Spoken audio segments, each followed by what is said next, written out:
Malamnya di samping kita yo putranya hul daya. Anak ni kun mabruk alfa mabruk aku.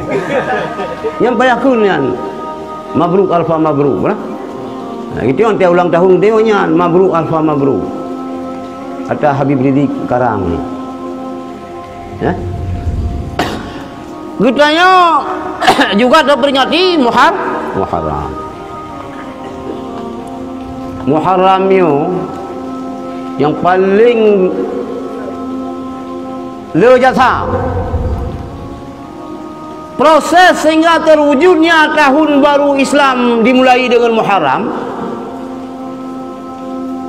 adalah dipelopori oleh Sayyidina Umar bin Khattab juga dengan sahabat-sahabat senior.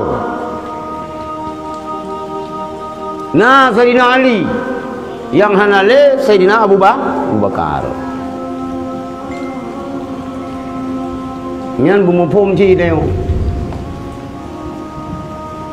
Tarayakan nadayan, tak ingatkan nadayan.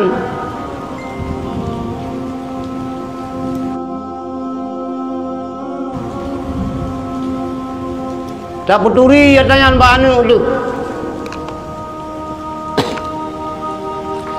Dengan kaitan tahun baru Siribe Purtuh 20 Hijriah berarti dia kamu tamah umum. Ante kamu tamah umum sebenarnya dia kan kapan yang umum dong ya. Yang kasingkat umum dia. Mesti kamu tulis dia jatah umum. Mengplau tahun.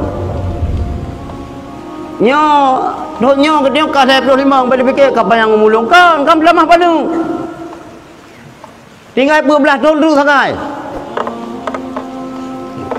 Makanya hadirin yang dirahmati Allah, dipegang oleh Rasulullah, tuba liman tala umruhu wa liman zada umruhu wa zada ta'atuhu. Alangkah bahagia bagi orang yang mutamah umum, mutamah panjang umum, mutamah ta'at.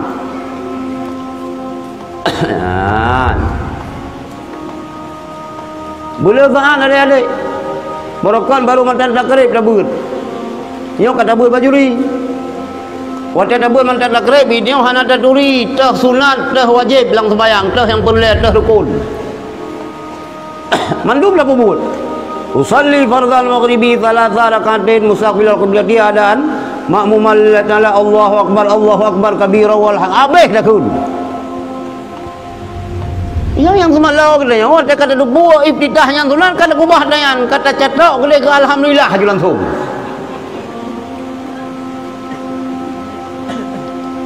Man zada ilman wa lam yazdad hula lam yazid indallah illa bola. Orang mutamah ilmu tapi hana mutamah putunya, hana mutamah ganyan indallah malah ji'uh dengan Allah. Nyo sabah penyakit lagi katanya orang. Ya golong tak dupu watanya hukum ji sunat dah baca. Wate kan tak dupu wakah nak baca. Ada muka dupu wate bihom ji. Kamu rupa-rupa wate asa ngamugrid. Nyopo ni tamang wate asa. Possible. Nyo menjadi renungan kita yang. Le tak dupu le tak amal.